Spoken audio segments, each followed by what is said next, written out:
Hello दोस्तों, सभी को खोज चैनल की तरफ से महाशिवरात्रि की हार्दिक शुभकामनाएं। दोस्तों, जैसा कि आप जानते हैं कि आगामी 18 फरवरी को हम लोग महाशिवरात्रि का पर्व मनाने जा रहे हैं। तो दोस्तों, आइए आज जानते हैं कि महाशिवरात्रि की कथा क्या है।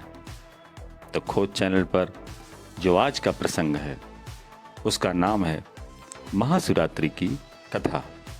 तो दोस्तों, अगर आपने अभी तक खोज चैनल को सब्सक्राइब नहीं किया है तो प्लीज़ चैनल को सब्सक्राइब करें और वीडियो को लाइक करें।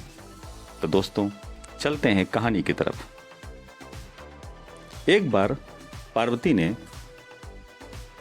भगवान शिव शंकर से पूछा, ऐसा कौन सा श्रेष्ठ तथा सरल व्रत पूजन है जिससे मृत्यु लोक के प्राणी आपकी कृपा सहज ही प्राप्त कर लेते हैं। उत्तर में शिव जी ने पार्वती को शिवरात्रि के व्रत का विधान बताकर यह कथा सुनाई और कहा, एक गांव में शिकारी रहता था। पशुओं की हत्या करके वह अपने कुटुंब को पालता था। वह एक साहूकार का ऋणी भी था, लेकिन उसका ऋण समय पर न चुका सका। क्रोधवश साहूकार ने शिकारी को शिवमठ में बंदी बना लिया। संयोग से उस दिन शिवरात्रि थी। शिकारी ध्यान मग्न होकर शिव संबंधी धार्मिक बातें सुनता रहा। दोस्तों, चतुर्दशी को उसने शिवरात्रि की कथा भी सुनी। संध्या होते ही साहूकार ने उसे अपने पास बुलाया और ऋण चुकाने के विषय में बात की। शिकारी अगले दिन सारा ऋण लौटा देने का वचन देकर बंधन से छूट गया। अपनी दिनचर्या की भांति वह जंगल में शिकार के लिए निकला, लेकिन दिन भर बंदी गृह में रहने के कारण भूख प्यास से व्याकुल था। शिकार करने के लिए वह एक तालाब के किनारे बेल वृक्ष पर पड़ाव बनाने लगा। बेल वृक्ष के नीचे शिवलिंग था जो बिल्व पत्रों यानी कि बेल के पत्तों से ढका हुआ था। शिकारी को उसका पता न चला। पड़ाव बनाते समय उसने जो टहनियां तोड़ी वे संयोग से शिवलिंग पर गिरी। इस प्रकार दिन भर भूखे प्यासे शिकारी का व्रत भी हो गया और शिवलिंग पर बेलपत्र भी चढ़ गए। दोस्तों, एक पहर रात्रि बीत जाने पर एक गर्भऋणी मृगी तालाब पर पानी पीने पहुंची। शिकारी ने धनुष पर तीर चढ़ाकर ज्यों ही प्रत्यंक्षा खींची। मृगी बोली, मैं गर्भिणी हूं, शीघ्र ही प्रसव करूंगी। तुम एक साथ दो जीवों की हत्या करोगे जो ठीक नहीं है। मैं अपने बच्चे को जन्म देकर शीघ्र ही तुम्हारे सामने प्रस्तुत हो जाऊंगी, तब तुम मुझे मार लेना।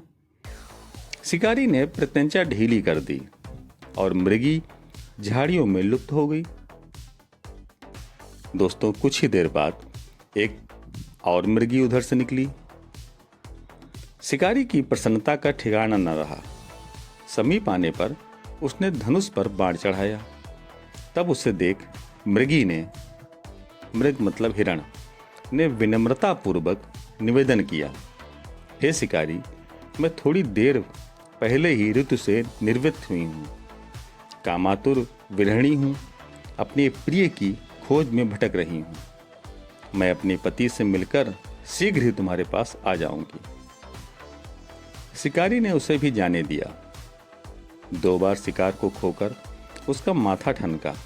वह चिंता में पड़ गया। रात्रि का आखिरी पहर बीत रहा था। तभी एक अन्य मृगी अपने बच्चों के साथ उधर से निकली। शिकारी के लिए यह स्वर्णिम अवसर था। उसने धनुष पर तीर चढ़ाने में देर न लगाई।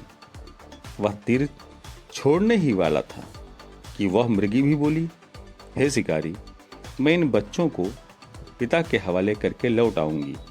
इस समय मुझे मत मार।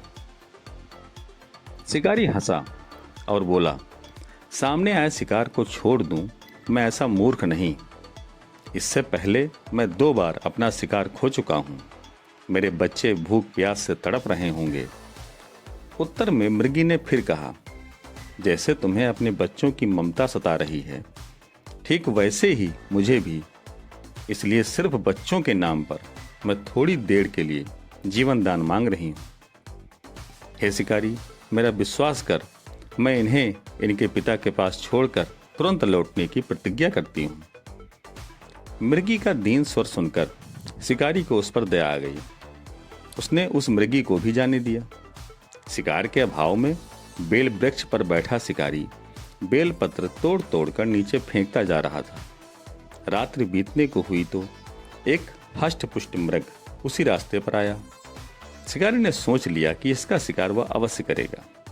शिकारी की तनी प्रत्यंचा देखकर मृग विनीत स्वर में बोला, हे शिकारी भाई, यदि तुमने मुझसे पूर्व आने वाली 3 मृगियों तथा छोटे छोटे बच्चों को मार डाला है तो मुझे भी मारने में विलंब न करो, ताकि उनके वियोग में मुझे एक क्षण भी दुख न सहना पड़े।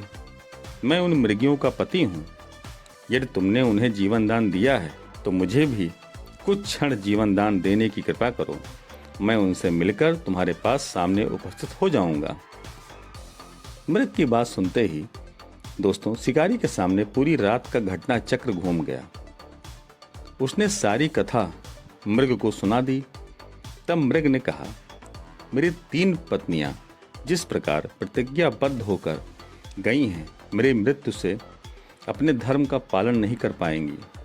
अतः जैसे तुमने उन्हें विश्वास पात्र मानकर छोड़ा है, वैसे ही मुझे भी जाने दो।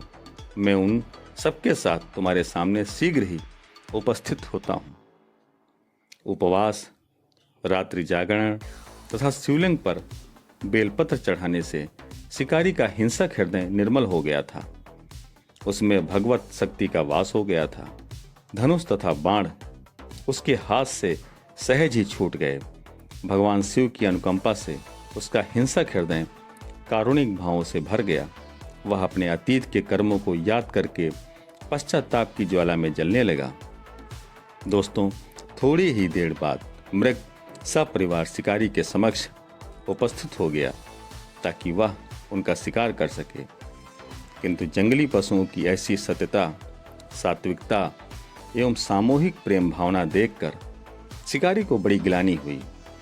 उसके नेत्रों से आंसुओं की झाड़ लग गई।